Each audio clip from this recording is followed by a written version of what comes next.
E nós estamos então, meus irmãos, iniciando mais uma mensagem dessa série de Tessalonicenses, dessa vez a sexta mensagem, uma carta tão maravilhosa de Paulo a essa igreja em Tessalônica, uma igreja que foi fundada em 3 sábados seguidos de pregação de Paulo lá na sinagoga em Tessalônica, uma igreja que depois de um período curto de plantação, se tornou numa igreja forte, relevante, ali na região da Grécia, e pôde então abençoar todo o continente europeu e as igrejas vizinhas.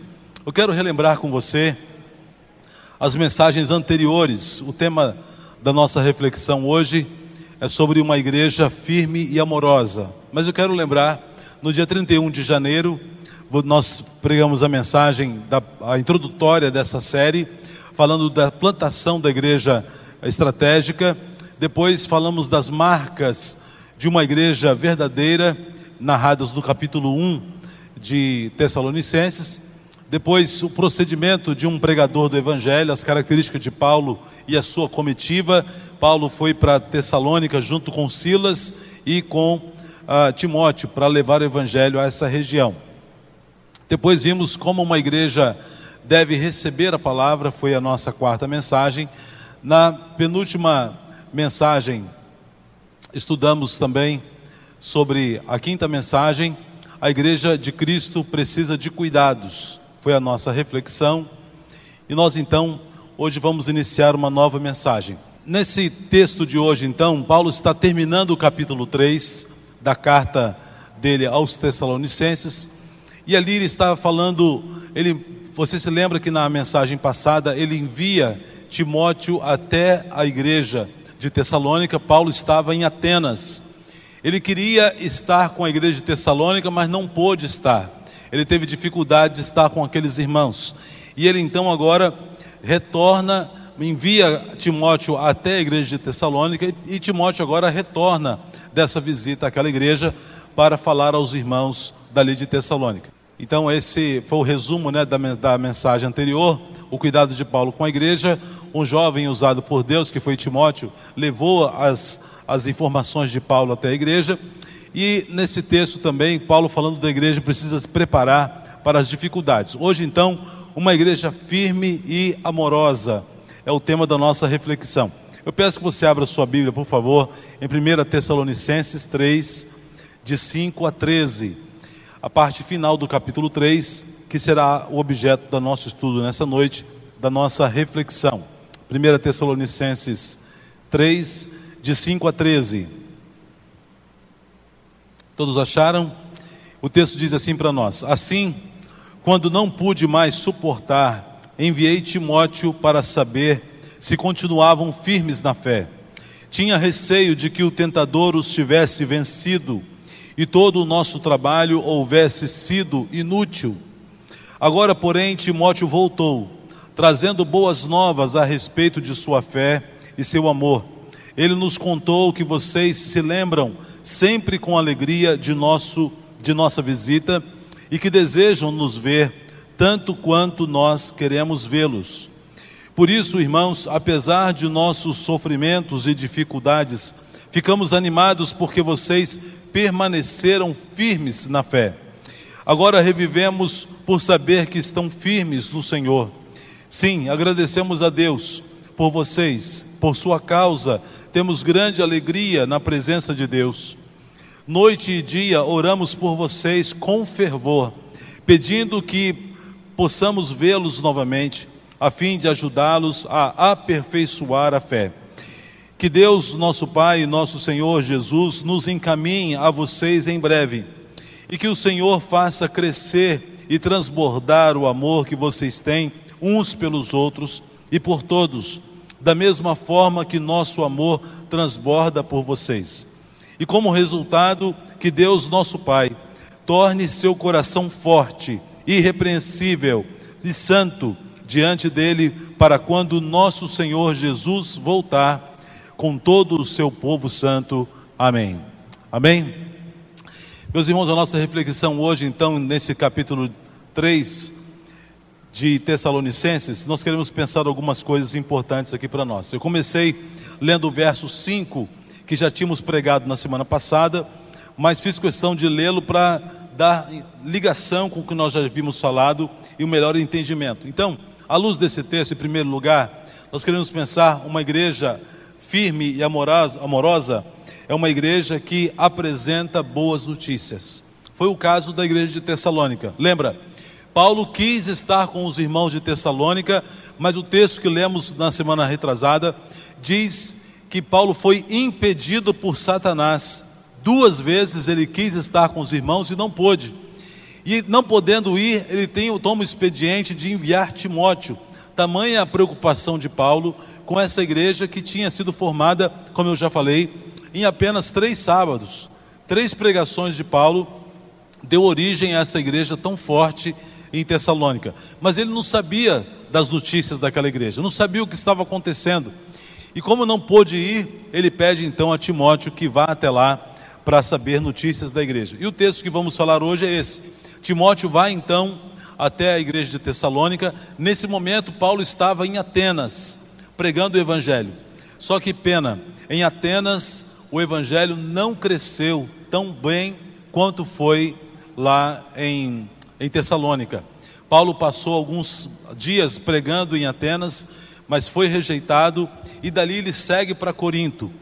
Quando Timóteo volta dessa viagem, Paulo recebe essa carta, já estando em Corinto, não mais em Atenas, e isso traz motivação para ele. Então, veja o texto, verso 6, agora porém Timóteo voltou, trazendo boas notícias a respeito de sua fé e seu amor. Ele nos contou que vocês se lembram sempre com alegria de nossa visita e que desejam nos ver tanto quanto nós queremos vê-los. Timóteo volta dessa viagem, meus irmãos, cheio de boas notícias, falando de como a igreja estava, falando do amor daquela igreja para com Paulo e também dizendo àqueles irmãos do amor que Paulo sentia por eles. E esse trouxe alegria ao coração de Paulo. Então nós temos algumas coisas a considerar, 3 verdades nesse texto. Boas notícias do relacionamento com Deus e com o apóstolo, foi o que nós vimos.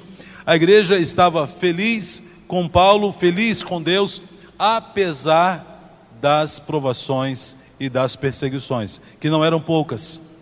No início dessa igreja, um grupo se levantou com ciúmes de Paulo, com ciúmes do evangelho, tentando dificultar o crescimento da palavra. E aqueles irmãos estavam ali firmes naquelas provações, trazendo alegrias a Paulo, alegrias ao coração do pastor Paulo. E qual é a grande alegria de um pastor?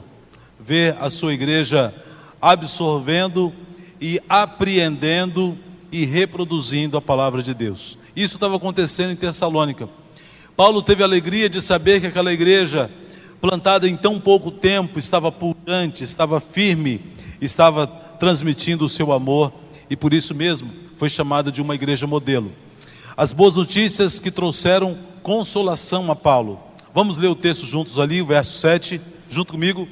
Por isso, irmãos, está dando para enxergar não? Por isso, irmãos, apesar de nossos sofrimentos e dificuldades, ficamos animados, porque vocês permaneceram firmes na fé. As notícias que Timóteo trouxe alegraram o coração de Paulo. Aquela igreja, apesar das dificuldades, ficou o quê? Permaneceu firme, inabalável. Uma igreja que, diga de passagem, foi fundada, foi firmada nas Sagradas Escrituras. Quando uma igreja, meus irmãos, está fundada na palavra de Deus, ela permanece firme. Mas se tirarmos esse fundamento, tudo vem abaixo. Nosso professor na aula ontem estava dizendo isso, que tem pastores que são fundadores de igrejas, e há aqueles que são afundadores de igreja. Como é que se afunda uma igreja? Quando se tira a palavra de Deus, quando se remove a pedra angular, Cristo Jesus nosso Senhor. Se tirarmos Jesus, se tirarmos o Evangelho, se substituirmos o Evangelho por qualquer outro livro ou qualquer outra filosofia, pode ser a mais excelente que for, pode ser vinda de um homem mais ilustre ou esclarecido que seja, se não for a palavra de Deus, a igreja certamente sucumbirá.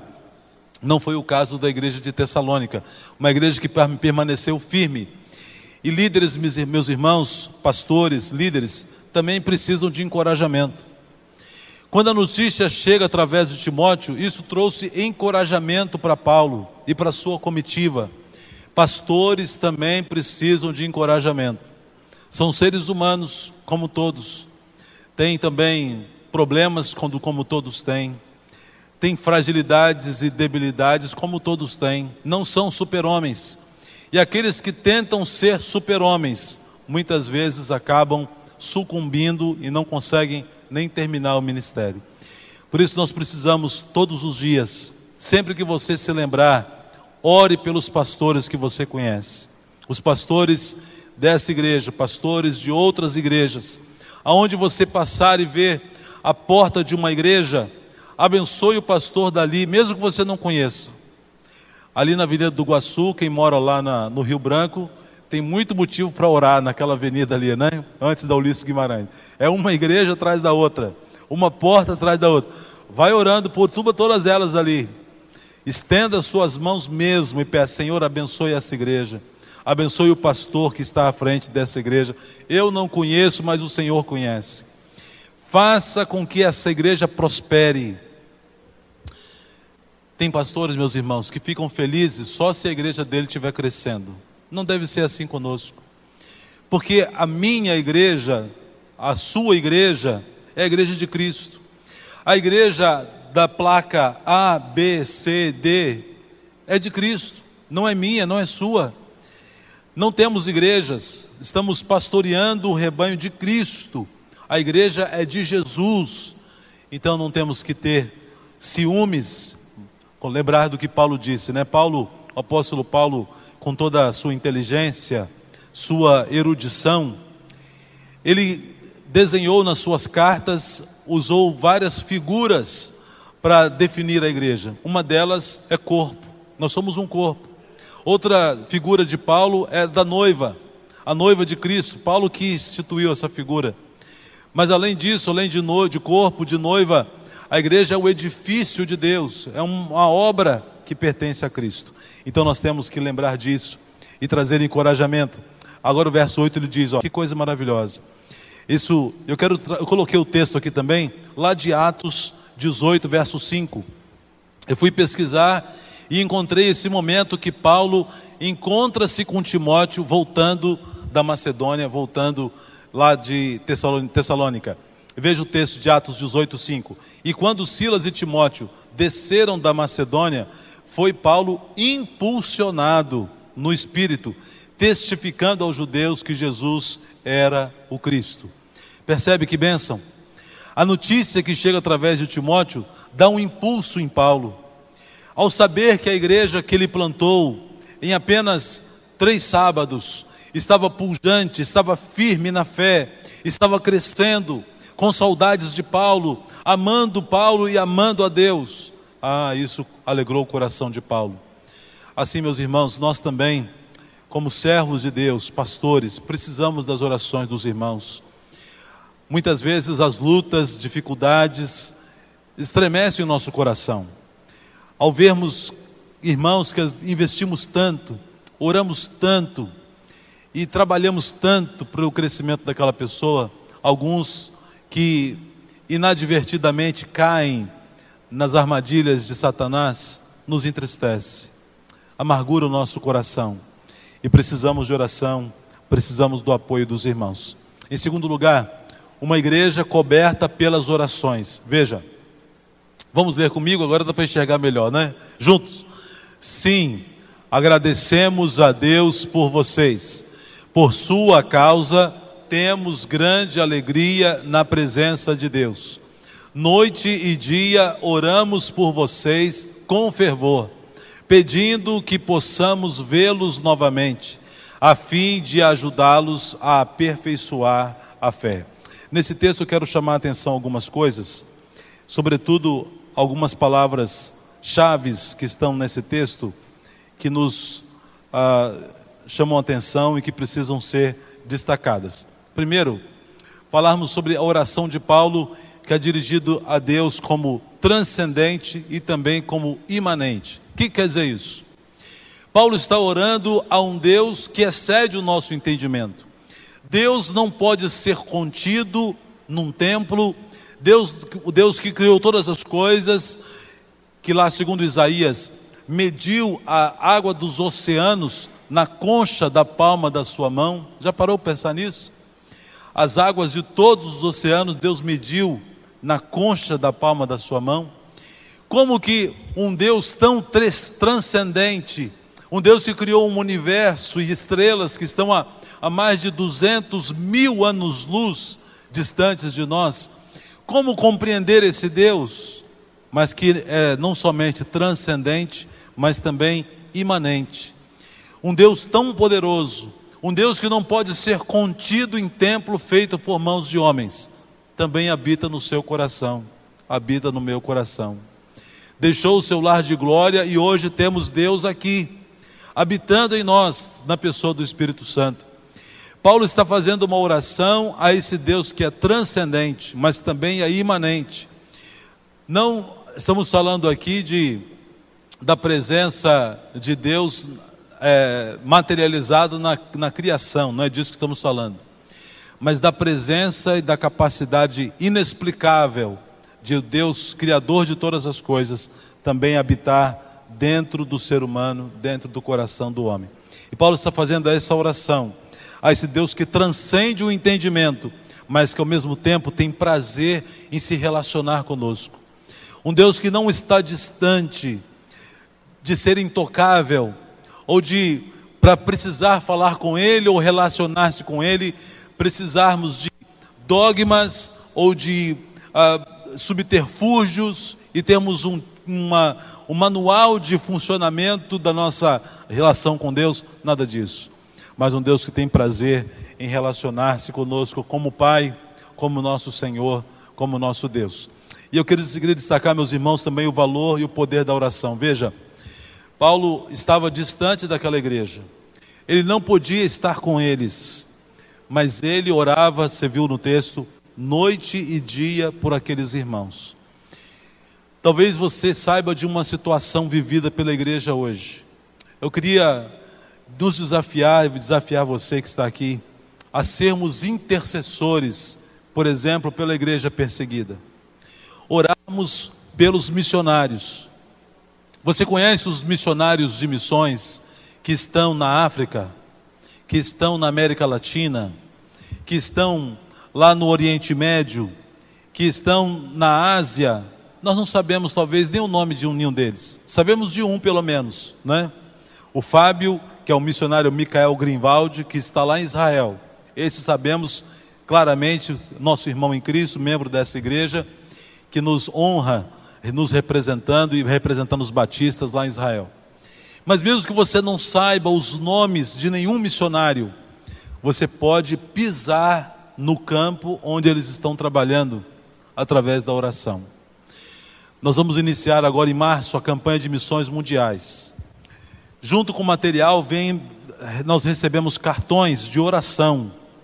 Em cada cartão tem o nome de uma família de missionários e detalhes específicos do campo onde eles estão. Missionários na Bolívia, na Argentina, na América, na Europa, em todos os lugares do mundo temos missionários batistas brasileiros. Talvez você não consiga ir até lá pessoalmente, pisar em solo onde os missionários estão, entrar na casa deles e tomar um café, mas pela oração você pode. Olhando para esses cartões, eu quero desafiar você a receber um cartão desse e ser um intercessor, adotar um missionário desse em oração. E pela fé, pela oração, você pode participar da obra desses irmãos. Por isso sempre gostamos de repetir aquela máxima a respeito de missões, que missões se faz com os pés daqueles que vão, com os joelhos que se dobram e também com as mãos que contribuem. Há 3 formas contínuas de fazermos missões: indo, contribuindo e intercedendo. Eu quero convidar você a ser o intercessor. Paulo fez isso, orou pela igreja. E há uma frase aqui do teólogo William Barclay. Ele faleceu em 78, escritor, apresentador de rádio, televisão, pastor da igreja da Escócia, professor de divindade. Ele disse uma frase interessante assim: nunca saberemos de quantos pecados temos sido salvos e quantas tentações temos superado pelo fato de alguém ter orado por nós. Você consegue imaginar quantos livramentos você já recebeu por causa das orações que fizeram por você? Quantas bênçãos você já recebeu porque o seu pai, a sua mãe, um irmão da igreja ou algum amigo orou por você? Não temos ideia, não dá para saber, mas podemos agradecer. E como é que agradecemos? Orando pelos irmãos, intercedendo pelos irmãos. Se você conhece algum membro da igreja que esteja distante, esteja enfraquecido na fé, que esteja talvez entristecido pelas dificuldades do mundo, ore por ele, interceda, ofereça o seu ombro. Mas a sua oração, meus irmãos, ela é poderosa. Temos esse grande poder em mãos que é a oração. Vamos usá-la sem restrições e sem medida. A oração de Paulo pelos Tessalonicenses tinha 3 características fundamentais. São essas: uma oração marcada por profunda gratidão, uma oração perseverante e uma oração intensa. 3 marcas que as nossas orações devem ter. Nunca pode faltar nas nossas orações a gratidão. Uma dica é você começar orando, agradecendo a Deus. Agradeça a Deus por qualquer coisa. Adore a Deus por tantas coisas que Ele tem feito por nós. Seja grato a Deus pelas suas maravilhas. Mas além da gratidão, essa oração precisa ser perseverante. Temos que fugir da tendência do homem pós-moderno de querer as coisas de imediato, de querer as coisas delivery, acontecendo na hora que a gente pede.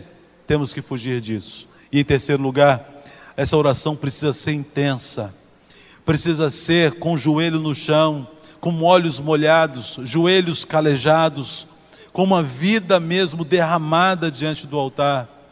Nós podemos orar mais. E a nossa oração pode ser mais intensa, meus irmãos. Paulo orou então por 3 motivos específicos. Ele pediu para que Deus aperfeiçoasse a fé daqueles irmãos e lhes desse uma fé madura. Interessante que a palavra usada aí no verso 10 para aperfeiçoamento é aquela palavra ali, katartizo, que significa reparar. Sabe qual onde outra palavra aparece novamente no Novo Testamento? Lá quando Jesus encontra-se com João e os seus amigos que estavam na beira do mar consertando as redes. Eles tinham acabado de pescar e eles estavam ali na areia remendando as redes. Já dizia um pescador experiente que é mais fácil comprar uma rede nova do que reparar os buracos de uma rede velha. Mas por que não compra nova então? Porque é caro. É mais barato reformar a rede que está com os buracos de tanto ser usada. E Paulo está usando o mesmo verbo que foi usado quando os discípulos estavam lá remendando as redes antes de Jesus chamá-los. Essa fé que está sendo consertada, reformada, tapada as brechas, uma fé que está sendo recosturada, que está sendo reafirmada na palavra de Deus. Esse é o trabalho de Paulo, essa é a sua intenção. A oração de Paulo era essa, para que a fé daqueles irmãos fosse restaurada, fosse reformada diante dos ataques que sofria. A nossa fé hoje não tem sofrido ataques também, irmãos? E quantos ataques? Quantas filosofias, ideologias têm atacado a nossa fé nos dias de hoje? E nós precisamos ficar firmes e pedir ao Senhor que fortaleça a nossa fé. A fé é como um músculo do nosso corpo, só se fortalece com o exercício. Você sabe disso.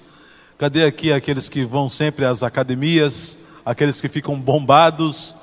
Para você ter um bíceps bem definido, tem que levantar muito peso. Tem que levantar muitos halteres ali para você conseguir um músculo definido. E a repetição disso. Não adianta fazer academia uma vez só por semana, que não vai conseguir músculos definidos. Nós precisamos, para quem quer ter músculos definidos, além de repetição do exercício, precisa ser o quê? Diário, cotidiano. Então, se eu e você queremos ser musculosos na fé, essa fé tem que ser exercitada todo dia, várias vezes ao dia, para que possamos assim ter uma fé fortalecida e maravilhosamente definida. É isso que Deus espera de nós, é isso que nós precisamos ter. Em segundo lugar, além do aperfeiçoamento da fé, a oração de Paulo foi por um profundo amor de uns pelos outros, daqueles irmãos. Veja o texto. E que o Senhor faça crescer e transbordar o amor que vocês têm uns pelos outros, e por todos da mesma forma que nosso amor transborda por vocês. Que os sofrimentos nos tornem melhores, meus irmãos. Eu achei essa frase aqui interessante e coloquei ela aqui para a gente refletir. Veja, o mesmo sol que amolece a cera endurece o barro. Ou seja, diante das provações, das lutas, há uma escolha a fazer, ou há dois resultados que podem acontecer. Nós podemos amolecer ou endurecer. A minha oração é que as duas coisas aconteçam no seu devido lugar. Que a nossa fé seja cada vez mais rígida, mas que o nosso coração não endureça junto. Que a gente tenha um coração de cera, diante de todas as dificuldades que surjam, que jamais o nosso coração endureça, mas que a nossa resistência, a parte externa, se fortaleça cada vez mais diante das dificuldades. Então que a gente consiga, meus irmãos, aliar o uso ou a ação desse calor das tentações, das provações, trazendo benefícios externos e internos. O amor transbordante de dentro para fora da igreja. A igreja só vai conseguir amar as pessoas que estão lá fora quando o amor estiver transbordando aqui dentro. Não adianta nós querermos fazer demonstrações de amor para os que estão lá fora. Vamos dar um abraço na cidade, vamos distribuir abraços grátis, mas não abraça aqui dentro. Aqui dentro senta longe do irmão, não dá um sorriso. Na hora do cântico, corpo e família, nem dá uma viradinha, nem dá um adeuzinho, nem coloca a mão. Eu preciso de ti, querido irmão. Como é que a gente vai abraçar as pessoas de fora? A oração de Paulo é para que aquela igreja contagiasse a sua comunidade com um amor transbordante. Se transborda, tudo que transborda vem de dentro para fora e não de fora para dentro. Construa pontes, meus irmãos, e não muralhas. Nós estamos vendo aí o presidente Donald Trump querendo construir um muro, né, na fronteira com o México. E tem muitas igrejas que estão construindo muros também. Igrejas construindo muros em relação a igrejas vizinhas. Irmãos construindo muros em relação a irmãos vizinhos. Eu já contei aqui a história de dois irmãos que estavam brigados. Vou tentar resumir. Um deles contratou um pedreiro para que construísse um muro que ele não queria ver a cara do irmão dele, irmão de sangue, que morava do lado. E foi viajar e contratou a obra. Quando ele volta, para surpresa dele, ao invés de ter um muro, tinha uma ponte. O pedreiro tinha feito uma ponte da casa dele para a casa do vizinho, a casa do irmão. E ele começa brigando, ele já pensa e vê aquela cena, mas que pedreiro desobediente, eu contratei ele para fazer um muro, ele faz uma ponte, eu nem quero ver a cara do meu irmão. Mas antes dele se encontrar com o pedreiro, ele se encontra com o irmão dele. E o irmão dele vem de lá, chorando, e vem abraçando ele e diz: meu irmão, eu achei que você estava com ódio de mim, que você não queria nem mais me ver. e você contrata esse pedreiro para fazer uma ponte da sua casa para a minha casa, me perdoa, meu irmão. E ele então se quebrantou e aumentou o salário do pedreiro. Então, pedreiros que estão aqui nessa noite, não construa muros dividindo irmãos, construa pontes, desobedeça o seu patrão que te contratar. Meus irmãos, nós não podemos ser construtores de muros que nos dividam dos nossos irmãos. Como é que a gente constrói muros? E como é que se constrói pontes? Muros se constroem quando nós não averiguamos a verdade, quando propagamos calúnias, quando não perdoamos nossos irmãos, quando guardamos mágoa e rancor de alguém, o muro começa a ser levantado. Mas quer construir pontes? Averigue os fatos, não acredite na primeira coisa que você ouve, seja um pacificador, perdoe aquele que te magoa, perdoe aquele que te ofendeu. Assim você vai estar construindo pontes para alcançar os seus irmãos.